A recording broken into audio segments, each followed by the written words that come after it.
ത്രിയേക ദൈവത്തിന് സ്തുതി. യേശുവിൽ സ്നേഹവന്ദനം. തൻ്റെ ദീർഘദൂര ഫ്ലൈറ്റ് കാത്തിരിക്കുകയായിരുന്നു ആ സ്ത്രീ.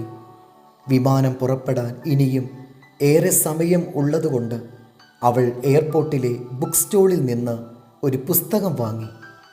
വായനക്കിടയിൽ എന്തെങ്കിലും കഴിക്കണമല്ലോ എന്നു കരുതി ഒരു പാക്കറ്റ് കുക്കി ബിസ്ക്കറ്റും അവൾ വാങ്ങി.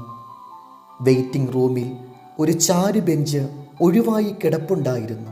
ആ സ്ത്രീ അവിടെ എത്തി ശാന്തമായി വായന തുടങ്ങി. ഹാൻഡ് ബാഗും മറ്റും ചാരു ബെഞ്ചിൽ അടുത്തായി സുരക്ഷിതമായി വെച്ചു.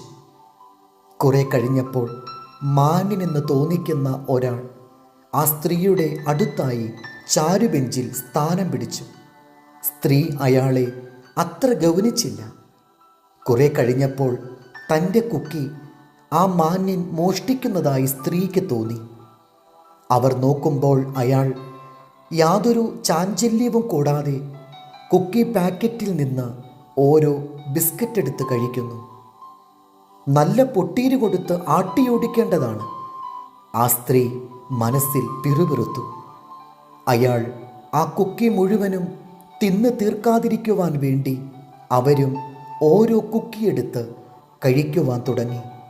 കുറെ കഴിഞ്ഞപ്പോൾ പാക്കറ്റിൽ ഒരു കുക്കി മാത്രം അവശേഷിച്ചു.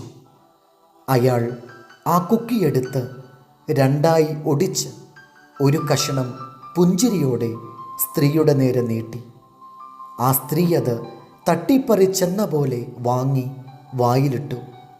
തൻ്റെ അവസാനത്തെ കുക്കിയും ആ ദുഷ്ടൻ തിന്നുവല്ലോ എന്നതായിരുന്നു അവരുടെ വിചാരം. അപ്പോഴേക്കും ഫ്ലൈറ്റിന് സമയമായിരുന്നു. അവർ ബാഗുമെടുത്ത് വിമാനത്തിൽ കയറുവാൻ പോയി. വിമാനത്തിലിരിക്കുമ്പോൾ അവർ തൻ്റെ പുസ്തകം വയ്ക്കുവാൻ വേണ്ടി ബാഗ് തുറന്നു. അപ്പോൾ ആ സ്ത്രീക്ക് കണ്ണുകളെ വിശ്വസിക്കാനായില്ല. തൻ്റെ കുക്കി പാക്കറ്റ് ഭദ്രമായി ബാഗിലിരിക്കുന്നു. തൻ്റെ അടുത്ത് വന്നിരുന്ന മാന്യൻ്റെ കുക്കിയെടുത്ത് കഴിച്ചത് താനാണല്ലോ എന്നോർത്ത് ലജ്ജയോടെ അവൾ വ്യസനിച്ചു. മാപ്പപേക്ഷിക്കുവാൻ ഒരവസരം ലഭിച്ചിരുന്നുവെങ്കിൽ എന്നവർ ആശിച്ചു. പക്ഷേ അപ്പോഴേക്കും ഏറെ വൈകിപ്പോയിരുന്നു.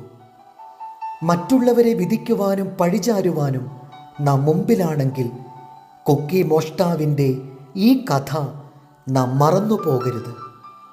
മത്തായി 7:2. നിങ്ങൾ വിധിക്കുന്ന വിധിയാൽ നിങ്ങളെയും വിധിക്കും. നിങ്ങൾ അളക്കുന്ന അളവിനാൽ നിങ്ങൾക്കും അളന്നു കിട്ടും. ദൈവം നമ്മെ അനുഗ്രഹിക്കട്ടെ. കർത്താവിൽ എളിയ ശുശ്രൂഷകൻ ഈരാളിലച്ചൻ.